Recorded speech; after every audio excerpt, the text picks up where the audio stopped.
ಕಾನೂನಿನ ಬಗ್ಗೆ ಅರಿವು ಮೂಡಿಸುವುದು ಮತ್ತು ನೆರವು ನೀಡುವುದು ಕಾನೂನು ಸೇವಾ ಸಮಿತಿಯ ಮುಖ್ಯ ಉದ್ದೇಶವಾಗಿದೆ.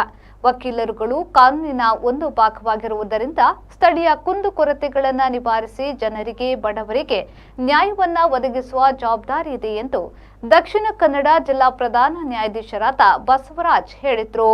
ಅವರು ದಕ್ಷಿಣ ಕನ್ನಡ ಜಿಲ್ಲಾ ಕಾನೂನು ಸೇವೆಗಳ ಪ್ರಾಧಿಕಾರ, ಮೂಡಬಿದ್ರೆ ನ್ಯಾಯಾಂಗ ಇಲಾಖೆ, ವಕೀಲರ ಸಂಘ ಇವುಗಳ ಸಹಯೋಗದೊಂದಿಗೆ ನ್ಯಾಯಾಲಯದ ಆವರಣದಲ್ಲಿ ತಾಲೂಕು ಕಾನೂನು ಸೇವೆಗಳ ಸಮಿತಿಯನ್ನ ಉದ್ಘಾಟಿಸಿ ಮಾತನಾಡಿದರು. ಈ ಹಿಂದೆಯೇ ವ್ಯವಸ್ಥೆ ಆಗಬೇಕಿತ್ತು, ಇದೀಗ ತಡವಾಗಿದ್ರೂ ಅವಕಾಶ ಒದಗಿ ಬಂದಿದ್ದು ಇನ್ನು ಉತ್ತಮ ರೀತಿಯಲ್ಲಿ ನಿರ್ವಹಿಸುವಂತೆ ಸೂಚಿಸಿದರು. ದಕ್ಷಿಣ ಕನ್ನಡ ಜಿಲ್ಲಾ ಕಾನೂನು ಸೇವೆಗಳ ಪ್ರಾಧಿಕಾರದ ಹಿರಿಯ ಸಿವಿಲ್ ನ್ಯಾಯಾಧೀಶೆ ಮತ್ತು ಸದಸ್ಯ ಕಾರ್ಯದರ್ಶಿ ಜೈಪುನ್ನೀಸ್ ಅವರು ಮುಖ್ಯ ಅತಿಥಿ ಸ್ಥಾನದಿಂದ ಮಾತನಾಡಿ, ತಾಲೂಕು ಆಡಳಿತ ವ್ಯವಸ್ಥೆ ಮತ್ತು ಪೊಲೀಸ್ ಸಹಕಾರದೊಂದಿಗೆ ಉತ್ತಮ ರೀತಿಯಲ್ಲಿ ಬಡವರಿಗೆ ಸಹಾಯವನ್ನ ಮಾಡುವಂತಹ ಅವಕಾಶವನ್ನ ಸೆಕ್ಷನ್ 12 ಅಡಿಯಲ್ಲಿ ಮಾಡಿಕೊಡಲಾಗಿದೆ.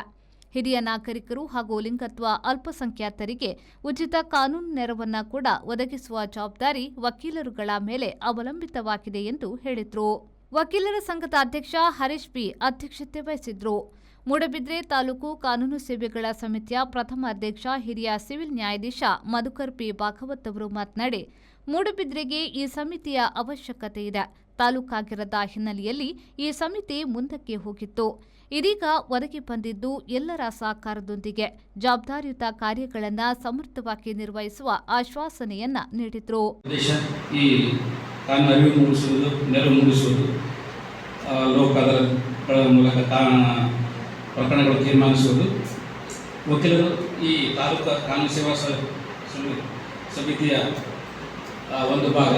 ಅವರ ಸಹಕಾರ ನಮಗೆ ಭಾಳ ಮುಖ್ಯ. ಇದು ಮೊದಲೇ ಆಗಬೇಕಾಗಿತ್ತು. ಕಾನೂನು ಸಮಿತಿ ಅದು ನಿಧನವಾಗಿದೆ.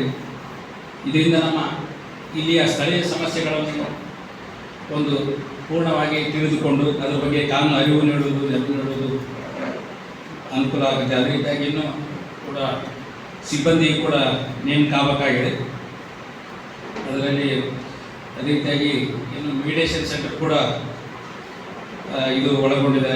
ಅದು ಕೂಡ ನಾವು ಇದ್ರ ಬಗ್ಗೆ ಹೆಚ್ಚು ಕೆಲಸ ಮಾಡಬೇಕಾಗುತ್ತೆ.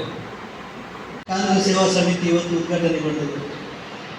ತುಂಬ ದಿನದಿಂದ ನಾವೆಲ್ಲ ಕಾಯ್ತಾ ಇದ್ವಿ. ವಕೀಲ ಸಂಘದವರು ಆ ದಿನ ಮೊದಲನೇ ದಿನ PDC ಭೇಟಿಗೆ ಬಂದಾಗ ಒಂದು ರಿಕ್ವೆಸ್ಟ್ ಇತ್ತು, ನಮಗೆ ಒಂದು ತಾಲೂಕು ಕಾನೂನು ಸೇವೆಗಳ ಸಮಿತಿ ಆಗಬೇಕು ಅಂತ. ನೋಡಿ, ದೇವರು ಎಷ್ಟು ಒಳ್ಳೆಯವರು. ಮೂಡಬಿದ್ರೆ ಆಂಜನೇಯ ಕೂಡ ಸತ್ಯವಾಗಬೇಕು ಅಂತ ಇಮ್ಮಿಡಿಯೇಟ್ಲಿ ನೆಕ್ಸ್ಟ್ ಬಂದದ್ದೇ ಅವರು ಆ ಪ್ರೋಗ್ರಾಮಿಗೆ ಬರುವಾಗ 1 ವರ್ಷದೊಳಗಡೆ ನಿಮ್ಮ ಎಲ್ಲರ ಕನಸಾಗಿದ್ದು ತಾಲೂಕು ಆಗಲಿಲ್ಲ ಅನ್ನೋ ಒಂದೇ ಒಂದು ಕಾರಣಕ್ಕೆ ಇದು ಮುಂದೂಡಲ್ಪಟ್ಟಿತ್ತು.